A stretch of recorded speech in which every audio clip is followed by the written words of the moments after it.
मी प्रमोद प्रकाश वावळ शेंदवे गावचा रहिवासी असून साधारणतः 13 तारखेला आमच्या गावच्या घाटाच्या यात्रेच्या मीटिंग निमित्त रात्रीच्या 8 वाजता माझ्यावर शेंदवेच्या काही समाजकंटकांनी हल्ला केला.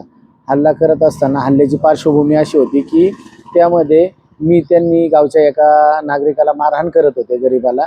तर त्यावेळेस मी व्हिडिओ शूटिंग काढत होतो. व्हिडिओ शूटिंग काढत असताना त्यांनी माझ्यावर त्या पूर्ववैमनस्यातून, आम्ही एकाच माळ्यामध्ये राहतो, त्या पूर्वीच्या भांडणातून आणि शूटिंगच्या रागातून माझ्यावर हल्ला केला. हल्ला केल्यानंतर प्राणघातक हल्ला केला. त्यामध्ये माझ्या हातातली अंगठी व 28,000 कॅश ही गाळ झाली. गाळ झाल्यानंतर मी ती फिर्याद द्यायला पारगाव पोलीस स्टेशनला गेलो. पारगाव पोलीस स्टेशननी त्यामध्ये साधी NC दाखल केली होती. साधी NC दाखल केल्यानंतर मला त्यांनी पाठीला खूप त्रास होत असल्यामुळं मला दवाखान्यामध्ये जायचा सल्ला दिला. त्यामध्ये दुसऱ्या दिवशी त्याची तपासणी CT स्कॅन हा सरकारी केल्यानंतर माझ्या मणक्याला क्रॅक निघाला व त्या अनुषंगाने पारगाव पोलीस स्टेशननी त्याच्यामध्ये 5 ते 6 दिवसानंतर FIR दाखल केला.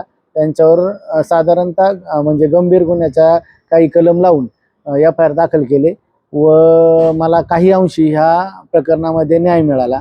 यामध्ये आंबेगाव तालुक्यातील माझे काही पत्रकार मित्र व इतर तालुक्यातील पत्रकार मित्र यांनी मला जे सहकार्य केलं त्या सहकार्याबद्दल मी आभारी आहे.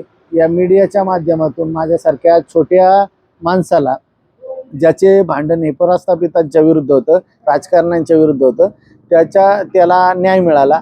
आता भविष्याच्या काळामध्ये मला जो माझ्यावर अन्याय झालेला आहे त्याच्यामध्ये मी समोरच्या पार्टीवर, समोरच्या ज्या व्यक्ती आहे त्यांच्यावर दिवाणी दावा दाखल करून माझ्या जो नुकसान भरपाई झालेली आहे, कारण मी कुटुंबाचा एकमेव कमावता व्यक्ती आहे, त्या संदर्भात मी दिवाणी दावा दाखल करून मी तो प्रयत्न करणार आहे त्यांच्याकडून वसूल करण्याचा.